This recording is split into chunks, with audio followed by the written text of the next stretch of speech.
in order to build tenacity, to build grit and resilience, we need to 100% of people know that that's good for them. Join the 2%. What you're describing has a name, doesn't it? It's so easy. Why wouldn't you? You're just a little bit too late. You know, your machine might crash, which is you. The consequence of that is massive. And there's a lot of people who don't really do that. So there's a classic video from Casey Neistat about travel. And one of the lines he says in there, and it's shots of him like running through airports and things. Always the stairs, never the escalator. Mm-hmm. Always the stairs, never the escalator. And so I actually adopted that. So whenever I travel, I always take the stairs. Yeah. Because nobody takes the stairs. It's way faster. And it's just like, it's faster. Like everybody's like piled up like sardines on that escalator, like tumbling over themselves. And the stairs are like wide open. And the stairs are always wider than the escalator. So you can pass people. But you did a newsletter on this. Yes, I did. And there's some interesting science I didn't know anything about. I was just like, oh, cool. The stairs are open. There's nobody on them and it's faster. I'll just take the stairs. Yeah. I never thought about it, but hit me. What do you got? I was listening to a podcast with Andrew Huberman, and he was neuroscientist and all this stuff from Stanford. Yeah. So he was interviewing a guy about dopamine depletion. And one of the parts of their conversation was about this, he calls it the 2% rule. And the whole idea is, in order to build tenacity, to build grit and resilience, we need to embrace, we need to take just like one extra step on all the things that we're doing. So not take the easiest route, not take like the mediocre route, but take like just like 2% harder, like just a little bit. And so he gave the example of a study that looked at how many people take the stairs versus the escalator. And it's, I couldn't find the study, but he claims that it's 98% of people take the escalator the elevator. Sorry, the elevator. Yeah. Well, okay. I guess. Yeah. And 2% of people take the stairs. That seems about right. I'm trying to think whenever you're going through the airport, it's like nobody's on the stairs. Nobody. And there'd be like 100 people on that escalator in Atlanta airport or whatever. Mm-hmm. And then you think about like an elevator, it's even more so because usually it's going higher and it's going up a little bit farther. But so his whole thing was take the stairs, like he kind of used that as a metaphor of that's like 100% of people know that that's good for them to take the stairs, but only 2% of them actually do it. And so he's like, join the 2%, like join the people that do the extra thing because they know it's good for them. Park a little bit farther out in the parking lot, carry your groceries out to your car. Get outside and go for a walk and get sunlight. That's a big thing I'm learning right now. He went on to talk about how people that do this live much healthier lives because they're getting significantly more movement in their life than other people. And so, for himself, he said if he's going to take a phone call, he'll put his AirPods in and go for a walk and get some steps in while he's on a phone call. Just simple stuff like that. Like you could sit in your air-conditioned house and take your call, but he's like, I'm doing this call either way. Why not get some steps in? It's just that extra little bit, just 2% more. And so, him and Andrew talked about how people that do that actually end up getting wildly more exercise usually than people that like exercise on a daily basis, like going to the gym. Because they just get more steps in. They get more movement into their life. And so he's like, these people literally live longer because of this and are happier because of this. And like he had statistics and whatever. And I don't know how literal I would end up taking all of that stuff. I more look at it metaphorically. Mm-hmm. Like that's all that stuff's kind of interesting because he's a data nerd. I mean, obviously he's a scientist, so that's part of his job. But my whole thing was, and his too, was when the option presents itself, which do you choose and why? And so I wrote a newsletter about that. Just like, what do we, how are we doing this in our everyday lives? And just kind of flushing that out, talking about it, thinking about it. So something interesting I've been thinking about because it goes along nicely with what we've talked about in the past about aiming up. We talked about this on our last podcast about the documentary where it's like, I'm not pulling the team down, but I'm not lifting them up either. And coasting. Just stuff like that. And that mindset of I'm never going to coast. I'm always going to take that extra step. So that's kind of the idea of it. This is really interesting. I was just in Switzerland a week and a half ago, and we were up in the mountains, and we're at, I don't know, about 6,000 feet, 2,000 meters, so a little more than 6,000 feet up. And oddly, that actually got to me a little bit. The first couple of days, I could feel the air difference versus where we live here, which is much closer to sea level, which surprised me. I was like, just that feeling of being a little short in breath. And there was another guy there, him and his wife from near one of the cities, so much lower altitude. And they were like older, I'm going to say 50s probably, because they had, grown, their children were all grown and things. And they were like super fit. I was like, this, I'm just trying to feel out, what do they do different? Because it didn't seem to bother them at all. And then he mentioned, oh yeah, well, we went and took the bus here in the village, took it all the way down and around the valley to the other side of the mountain, like the valley all the way circled around to this other village because it's really beautiful. And we had seen it. It was gorgeous and these massive mountains, towering over it. And then we just climbed over the mountain and came back to our house on this side. Like, no big deal, in one afternoon because we felt like it. Didn't seem to bat an eye. I was like, how in the world? There's no way I could have done it. I'd been short of breath and couldn't have handled that. And and he's just like, here in Europe, in Switzerland, we walk more than you do in America. Mm-hmm. And it's part of the culture. Mm-hmm. And we want to be out and see nature and see the world, So like they, whereas we would be like, oh, is there a road to drive us to the top of the mountain so we can get the view and then go get lunch, it'd be more that mindset. And he actually brought that up because he works at an international company, so he's back and forth. He's in the States some, and he's like, yeah, it's just interesting. He wasn't being mean about it. He's just like, yeah, you Americans are just really different that way. Yeah. He mentioned this one. He's in New York City and he wanted to go see the Empire State Building. And so look it up and, I can walk there. It's not that far. And the Americans he was with, like, no, we'll call you a taxi. Like, no, you shouldn't walk. No. And I was like, well, how far was it? And he was like, he started laughing. He's like, it was a 20-minute walk. Like, it wasn't far at all. And I'm over here being like, as an American, I'm like, yep, if it's more than about 3-minute walk, I'm getting a taxi, right? And he's like, he really had to like forcefully insist to his American colleagues, no, I want to walk. Mm-hmm. It's good for me. And he's like, I want to get to know New York City. The best way to get to know New York City is to walk through it. Mm-hmm. And so he's like, I insist, do not call me a taxi. Because they thought, well, you're not from here. You don't know how to call a taxi. So you feel like you have to walk. He's like, no, I know how to call a taxi. And it just kind of was like, just made me think. It's like, here it's just those little changes, and it's more of a, I think in the broader sense of things, it's like you said, it's more of a mindset in a way. Yeah. It's like not specifically like these 5 things I will do differently. It's just a way of thinking and a way of approaching life. And I've noticed that, and I'm not sure if our upbringing was different in that, but I think that I was taught that. And I notice when other people aren't. And it always kind of intrigued me because for me that was normal.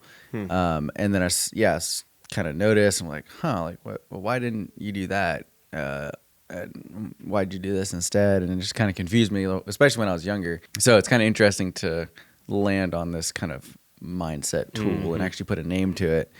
The 2% rule, or join the 2% or whatever. Join the 2%, nice. It's kind of cool, but it really goes a long ways though. So one of the things that I've thought about in my life for a very long time is what is the proportionate risk and reward, or like complication versus function, like ease of function for this thing I'm about to do. So I'll give you an example. It's like you're driving to the airport. You're 99% sure you have your passport, but it takes 5 seconds, 10 seconds to just double check. And it's like, that's one of those things that if you're wrong, the consequence is massive. So take the 10 seconds and double check and be sure, be 100% sure. It's like, you can be like, I'm 99% sure. Or it's like, I don't feel like it. That's 10 seconds I don't want to spend. But it's like the consequence of that is massive. And so I've lived a lot of my life observing that and seeing that consequence and being like, okay, but if I'm wrong, this is really going to make that person's day really frustrating. And it's only a 5% chance, but it takes me 10 seconds to make 100% sure that doesn't happen. And so like it's just interesting thinking that way. I don't know, it clears up a lot, I think. There's less ends to tie up, I guess. What you're describing has a name, doesn't it? Where you do just a little bit more effort up front to essentially hedge your bets against failure. Yeah. Like I know someone in my life, several someones, who I watched them function over the years, and I kind of shake my head and be like, but you set yourself up for failure. It was like you almost I call it intentional self-sabotage. It's like it was like they were setting themselves up to do it. Well, they weren't. I mean, nobody goes out to be like, I'm going to try and ruin my day. But yet there is something running in their head where it's, I won't go to this extra length to hedge my bets against this failure. Yeah. And so, they self-sabotage. Just when things are getting good and they're starting to get some success, they'll crash and burn every time. But and self-inflicted, not external factors. And it's like all of that was fully preventable. So I think that has a name. What's it called? I don't know. I'm drawn to it, but I call it self-sabotage or intentional self-sabotage. Yeah, self-sabotage. I've heard where that. it's like you could have easily checked if you had your passport, and you didn't, and then you get to the airport and you're like, I don't have my passport. Well, why didn't you? You were able to check when you got to the airport. Yeah. You could have checked when you left the house. Yeah. You have to check either way. Yeah, exactly. Just that I'm pretty sure it has a term in psychology, and someone will probably check it in the comments or something. But it's kind of frustrating to watch because it's like, oh man, like it kind of ruins your life. Well, for me, what gets me is, and this was a point in my newsletter, is like, it's so easy. It's so easy, and that's what just confuses me the most. Probably is I'm like I get why you didn't do that. Like you saved yourself 10 seconds. Good job. But like that is so easy. It's so easy to just make sure. So why wouldn't you? Why would you not? And I guess that kind of always just a little bit confused me a little bit. Oh, is this a thing from like David Allen's Getting Things Done classic, which is a fantastic book, by the way. He calls it open loops. It might be actually. He's like close the loops. You have to close the loops, or if the loop is, well, let me back up and explain what an open loop is. So an open loop is when something is started but not finished, and so it's like it's an open loop running in your head. Think like a tab on your browser that's there, kind of running and loading, but it's not completed yet. And he's like, either close the loops, like finish it, just go ahead and get it done, right? Or you need to offload the open loops that are running from out of your head to something else. So just write it down so it's not running in your head, because then you'll forget. And you'll be like, wait, I had that open loop. Oh, no. And then you missed it. Right. You completely missed it. That's another way of saying the same thing, but he's saying it from a term of like getting a task completed. And it's shocking to me how many people actually don't have a good sense of when the task is done. Like they won't actually see it all the way 100%. Okay, it's locked down, it's sealed. That is completely wrapped. That's a wrap. It's totally done. And there's a lot of people who don't really do that. I being one of them at one point or another, and I had to really work on that. It took a lot of work to rewire my brain to say that's actually not good for me. Like, and then I would realize it's like late at night and I'm trying to sleep and I have these open loops running in my head. I was like, wait, that's not good, because that will affect my health. I'm like, yeah, I should have wrote that down, or I should have just finished that. I could have, and I didn't do it. And so I kind of had to learn that, Yeah, that's kind of a different way of saying the same thing. I think that's a good perspective. Are you familiar with David Allen? Yeah. I've read his some of his stuff. I haven't read his last one, the seventh law or whatever. Oh, Making It All Work. Yeah, making it all. I haven't read that one. I haven't finished it yet, but that one actually was really good.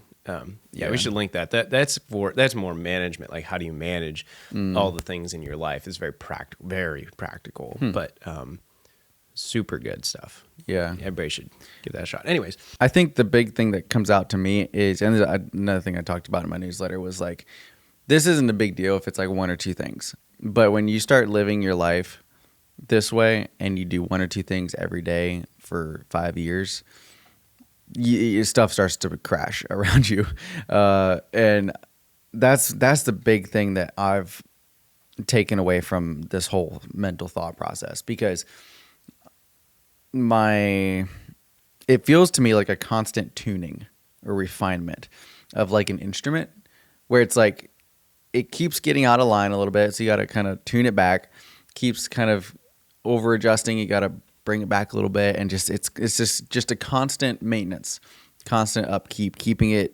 in line. And I kind of look at it the same way for me. It's like I get off track a lot, and it's just that constant, nope, bring it back, pull it back a little bit. Or the other way to look at it is there's an infinite ways that you can keep progressing up. And it's just a constant refinement of that. And then over years and years and years, I think that's a deciding factor of where you see people later on in life is like what they accomplish or where they're at emotionally or relationship wise. It's like they always just took that extra little step, and then that compounds. And after 10 years, it's like, whoa, that's wild. How far they've come. It's called compounding habits. I can't remember if that's the name of a book or not, but it's that idea. Yeah. Like those things that you do, they're little things. But it's like if you're flying from, this is a very well used analogy, but let's say you're flying from LA to New York City, and when you start flying, you're off by like 1 degree or a point of a degree on your heading. Not a big deal for the first little while. But by the time you get to where you should be in New York City, you're actually in like North Carolina or something insane, and you're like, oh, it's just those little things you do every day. I don't, Aristotle's, you are what you repeatedly do or something, I butchered the quote, but that's the idea. It's really easy to do that. And I think some of it is because we live in a world, at least us in America, because I can't speak for other countries, but of like an efficiency mindset. Productivity defined by an assembly line, as in how many widgets can we create in the X amount of time. Oh, they're not super great quality, or maybe we didn't go about it right, or we did a little shady stuff on the side, but like we got the thing done, efficiency. And what you really should be going for, I believe firmly, you should be going for effectiveness. And effectiveness is not very efficient sometimes. Effectiveness is taking 4 hours out of your day to work with something, that someone's going through, whatever, and that was terribly inefficient. Oh my word, you didn't get anything done. And yet you built a relationship and you changed someone's life, and well, what was in the end, what was more effective? If you believe in the standard, talking points of old school productivity, things like, having children is a really dumb decision because it's so inefficient. I mean, they don't grow up for years. And so it's like, man, come on, I got more important things to do.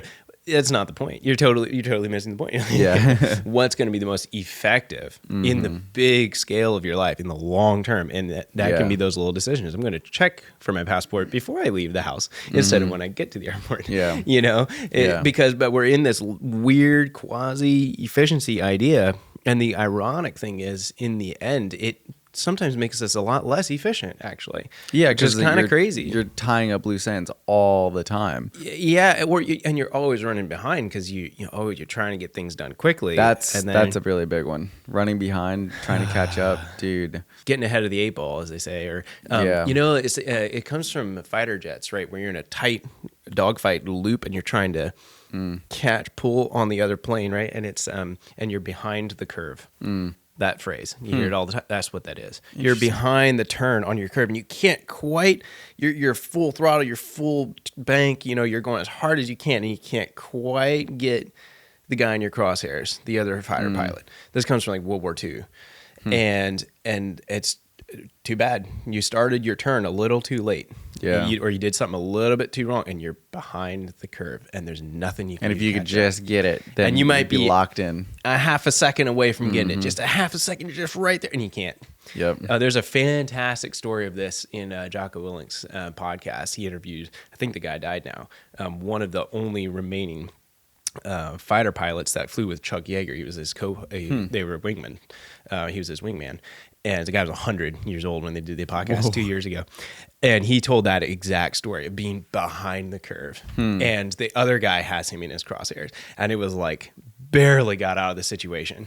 And then how the roles reverse. And he was able to get ahead of the curve, and I was like, that really stuck with me because that's how life can feel sometimes. You're just like, you're just a little bit too late. Yeah. You just missed it. You just can't quite. You just can't. And he's describing on the podcast, he's like 100 years old, and he's describing I could feel the whole aircraft was shuddering. It was going to absolute 100% maximum capability of that designed aircraft could do. He's like, we were literally straight up and down in the air. So like I was hanging from the propeller as if I were a helicopter. I was like, that sounds scary. And he's like, I could feel those wings shaking and like the engine rattling as like this thing might fall apart, you know, and you're like right there, you know. It's like, oh, that's stressful. I'm like, it's 80 years ago and I'm still feeling stressed, you know. But he made it out. So anyway. Wow. So anyway, not to get into you know, fighter pilot terminology, but that's where it comes from. That is really interesting. And now every time I think of behind the curve, it has a whole lot more meaning for me. I'm like, yeah, because it's actually a thing. Like it's a big deal. It's not just a little. And when you're behind the curve in as a fighter pilot, it means you might die. It means you might die. Exactly. Yeah. And he said, fortunately, the other guy's aircraft broke first, and that's why he survived. Yeah. Wow. So. Yeah, I've noticed that with having my own house. That's probably where I started noticing this the most. Yeah. Like if you start just cutting corners on stuff, man, it will pile up. It is, and then you have to set aside a whole day to do it all and clean it up and move on. Yeah, it's tough. But you know, it's some of this is us maybe making a bit of a statement against the efficiency world that we live in, and saying it's more efficient to take the elevator. Maybe it's easier. It's easier, you know, maybe. And sometimes we equate ease with efficiency, but it's like, you know what? Take the stairs. It's good for you. Yeah. You know? Well, just choose, like, be conscious and choose the things that you know are good for you. And they're not that hard to implement. I mean, it's not that hard to take the stairs. It's not that hard to, you know, do whatever. Just take that extra little step. Because it does build a pretty powerful mindset, actually. When you meet someone that has that mindset, they're always stepping into something versus on their back foot. Yeah. Like, you know, when you meet someone and you like lay a responsibility on them and they're like they're behind the curve. Yeah, they're like kind of caught off guard. They're kind of lurching and like, well, you know, I'll have to, you know, maybe, you know, versus someone who's on top of things. They're just like, boom, and they can give you an answer. They know what's going on. Like it's such a different feel. And preparedness, maybe. Preparedness, yeah. I did a podcast on that with my friend Weston called The Mindset of Preparation. It's fascinating because we're oftentimes in life in chunks of time when we aren't actively doing something. And it's like, okay, maybe you don't have a giant goal that you're like, this is my aim. But what are you doing to prepare yourself so that when you find that thing, you'll be able to step into it? Yeah. And that was really insightful for me. But yeah, I think it is a little bit pushing back against that. And just like snapping us out of autopilot. It's basically autopilot is what it is. Like because autopilot, easiest route. It's always this path we're going to take. Everybody takes the escalator when you get off the train at the Atlanta airport to get to your gate. You know, like you literally see the massive humanity, the sea of humanity filling that escalator, and like one person takes the stairs and it's you. Yeah, you know, it's like great. It's but it's like, well, if nobody else is doing it, maybe I shouldn't either. That people don't consciously think that. I don't consciously think that, but it's running in the subconscious. Yeah, for sure. And that makes sense because back in the day, you know, when you're surviving on the, you know, whatever in a communal society in Stone Age life, you would probably want to do what everybody else is doing because there's probably a reason they're not, you know, because maybe there's a line over there, right? And so it is kind of baked into us of. You should, you know, just kind of go with the flow a little bit. You know, it's safer. Yeah, don't stand out. Yeah, it's safer, and sometimes it is. But it's crazy because I can sabotage your brain and be like, well, you know, I'll just kind of by default without even thinking about it, I'm just going to go this direction. Yeah, and it's like not as good for you. Yeah. So, hoozle. Lots to think about. So yeah, 2% rule, really important. Yeah, like, really important. Take the stairs, not the escalator. Remember. Don't get behind the curve. Yeah, that's a great takeaway because the wings on the aircraft might start vibrating, the propeller might start going out, and you know your machine might crash, right? Which is you. You don't do that. You know, it's not good. That's a wild story. He like wrote a whole book of his experiences and stuff. I should. Yeah, that's maybe really we can get into that some other day. But a little bit more of a practical episode, a little bit more of a how-to kind of. Check your passport before getting to the airport. Yeah. I'm frantic about those things, man. Anytime I'm with a team internationally, I was like, before we leave anywhere, it's like, everybody got your passport? Okay. Everybody gets in the view. Everybody got your passport? Yes. on the way. Everybody got your passport? Like, it's literally, I'll ask like 3 times. Yeah. It's my Hey, mojo. if you're wrong Anyway. once, Oh, man. that's all it takes. That's all it takes. Just heard a story about that. Oh, yeah. Unfortunately. I have too many friends that have had that experience too, where they like left it in their car and their car got broken into. I was like, why did you leave your passport in your car in a foreign country? It's like, yeah, I've never done it since. Figured. Yeah. Anyways, no, good stuff, Cool. everybody. So yeah, this is the Mind Castle podcast, and we both have Substacks, email newsletters, and you should sign up for them because they're good. Because Yeah. this came from one of the newsletters you wrote, and other such things. We're both on YouTube, both have websites, Yep. and we try to post regularly here to this podcast. So make sure you subscribe. Put a comment of what do you think we should talk about next. Yeah. I'm really curious because we have lots of like stories from travel. I'd have some pretty gnarly, travel Yeah. stories we could do of like lessons learned involving things like lost passports. And my passport got stolen once, and that's a whole story. And how, anyways. So good stuff. Yeah. Okay. I think we'll wrap it up there. Yeah. Sounds good. Okay. See you on the next one. Mm-hmm.